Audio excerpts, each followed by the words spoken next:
Hi, Craig LaPresto, and today I'm going to show you how to make an easy, from-scratch Velveeta-style mac and cheese. People always love it if you bring a dish that you've made from scratch, and this is really, really easy. Just a few ingredients. You need 8 ounces of elbow macaroni. Okay, so this is a 1 pound. You need half of this box. This is a 1 pound box. Now, I'm saying Velveeta-style because I bought off-brand. This is a grocery store brand. You need 1 pound of, and it says cheese food, 1 pound of it. This is a 2 pound box, so half of this. So we actually have enough left over to make another batch on a different day. Okay, you make the pasta. I'm not going to show you that because you got to boil water. You can do that. All right, the other ingredients you need, 12 ounce, 14 ounce can of evaporated milk, 1 stick of butter. You can use salted or unsalted. I've got unsalted with me today. And a little pepper, a little salt if you want. I'm not going to put salt in mine. Okay. Now, I'm also adding, just because it was in my refrigerator, one of those, same thing, was a clearance price. It was a pepper jack cheese. So I grated it up. I'm going to add to it. This is maybe 4 ounces. It looks like a lot more just because I grated it, so it's fluffed up. Okay, so we cook the pasta. Next, we cut this into 1-inch cubes, roughly 1 inch or 2 inches. So we got that. Did you wash your hands? Of course I wash my hands. What do you think I am? You don't stick them in your mouth? No. Want me to? No. All right, here we go.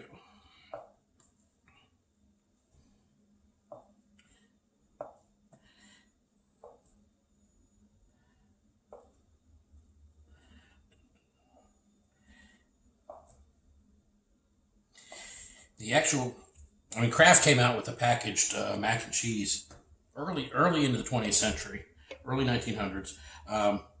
The origin of mac and cheese, so it's Italian, that's why I've got the Italian apron on today. And they actually found recipes for it in the 13th century, so way back in the 1200s, they're making mac and cheese. Okay, so we have this done up. Now, the one thing about when you make this, the pasta, save about 1/4 cup of the pasta water. So what I'm going to do, bring this over here. Okay, got my pasta water, my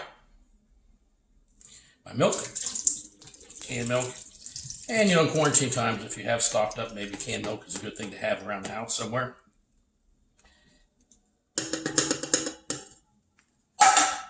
Okay, and we put in this.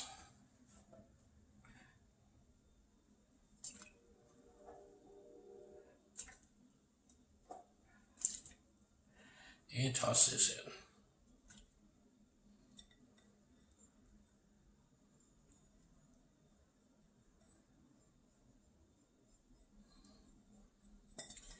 Okay. And the butter. Did you set that out to room temperature?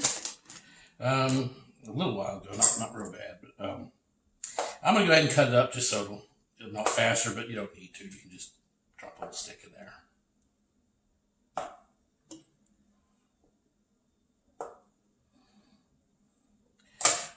Okay, again, salt and pepper, but because of the pepper jack cheese, I'm not going to pepper this batch. And the salt, I'll taste it first. We salt it on the side and try to stay off that. So now we move this over to the stove.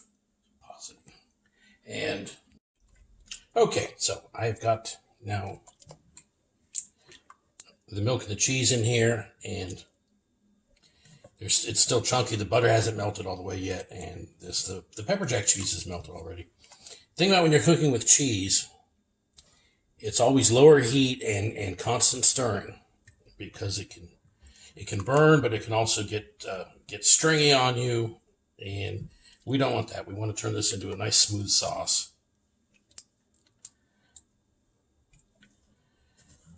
And it's tempting, if you get impatient, you might want to just crank the heat up. It's like, oh, it'll melt faster. We don't want to do that, though. Keep it on this lower heat, medium heat. And we keep stirring. This is non-stick cookware, so we never want to use a metal utensil with a non-stick surface.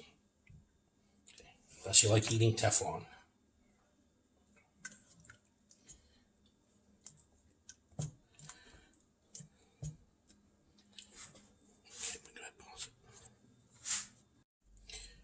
Okay, so again, we've got the medium-low heat and constant stirring, and now it is melted.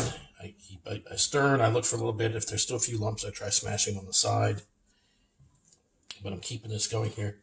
Now again, with the pasta, in the box directions, it said 7 minutes to boil it to get it al dente.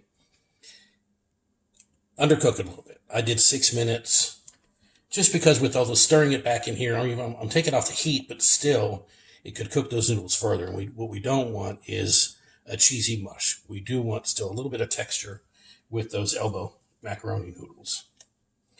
Okay, so I'm not seeing any more lumps. It's nice and smooth. So I'm turning off the heat. Okay, and here's the pasta noodles. Taking that in, and I'm stirring. Now, even off the heat, and I stir this around, and it seems pretty liquidy. It'll actually still stiffen up some as it sits, and even off the heat. But I'm taking it now.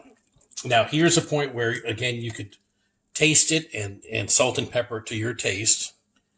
Okay, I'm gonna leave it here until my guests who are eating this, they can decide to put pepper or salt on it. So, it's just 4 simple ingredients. This is really easy, but it's scratch-made mac and cheese. Thank you.